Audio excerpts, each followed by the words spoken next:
Terima kasih atas kesempatannya yang sudah diberikan kepada saya. Sebelum saya menceritakan kisah ini yang berjudul Asal-usul Buleleng dan Singaraja, marilah kita memanjatkan puji syukur kehadapan Tuhan Yang Maha Esa dengan mengucapkan Om Swastiastu. Pada zaman dahulu, hiduplah seorang raja yang bernama Sri Bageni. Ia memimpin wilayahnya dengan didampingi seorang permaisuri yang bernama Niloh Pasak. Mereka berdua dikaruniai seorang anak yang diberi nama I Gede Pasakan. I Gede Pasakan tumbuh menjadi lelaki yang kuat dan sayang akan rakyat-rakyatnya. Hampir setiap hari ia mengunjungi suatu tempat untuk bertemu dengan rakyatnya. Pada suatu hari, I Gede Pasakan sudah berumur 20 tahun. Ia disuruh oleh ayahnya untuk pergi ke desa Panji dengan alasan desa Panji adalah tempat kelahiran ibunya.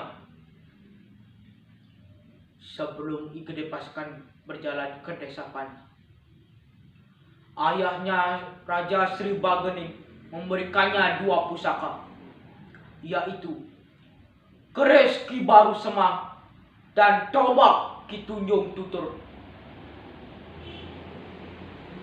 I Gede Pasakan pun memulai perjalanannya ke desa Panji.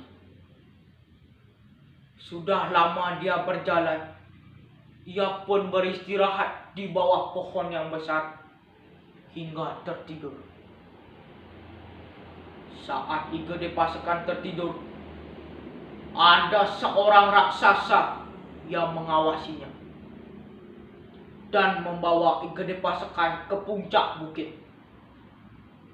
Dalam perjalanan, I Gede Pasakan terbangun dan ia pun terkejut karena ia sudah berada di atas bahu raksasa tersebut.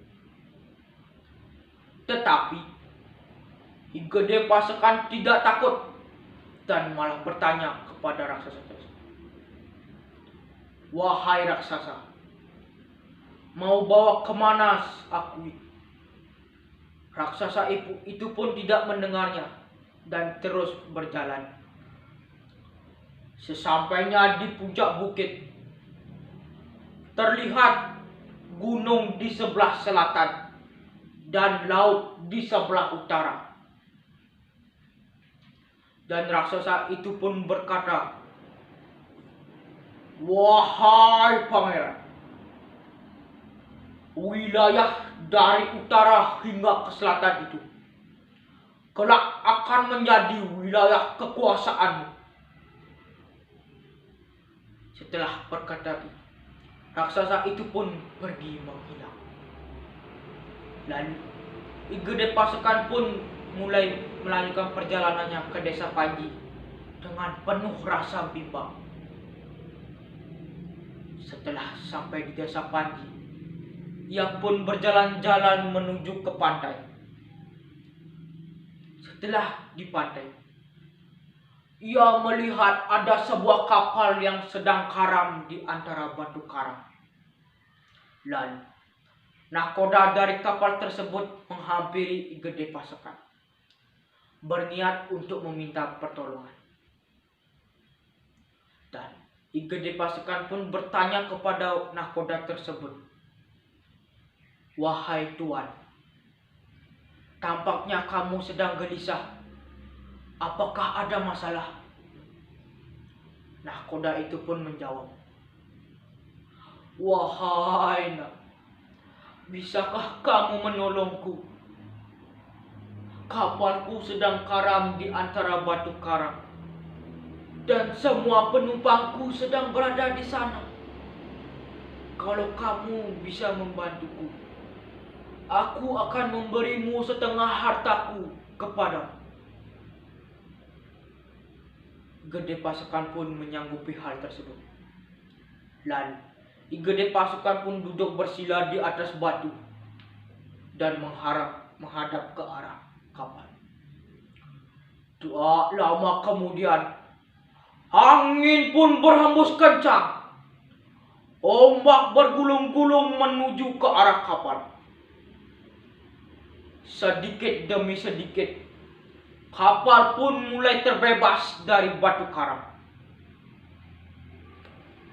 Nahkoda itu pun menepati janjinya dan memberikan setengah hartanya kepada igede pasukan.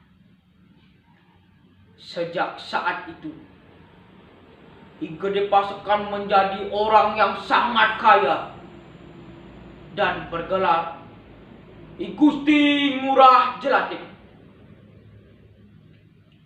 Wilayah kekuasaan igede pasukan semakin luas dan ia membangun sebuah istana di tengah hutan yang banyak dikelilingi pohon buleleng.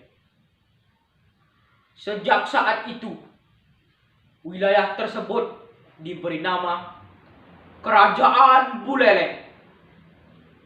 Dan istana yang dibuat oleh igede pasukan diberi nama Singaraja. Adapun pesan moral yang dapat kita petik dari cerita tersebut, yaitu kalau kita menjadi raja, jadilah raja yang berani dan bijaksana, maka kamu akan disayangi oleh rakyat-rakyat.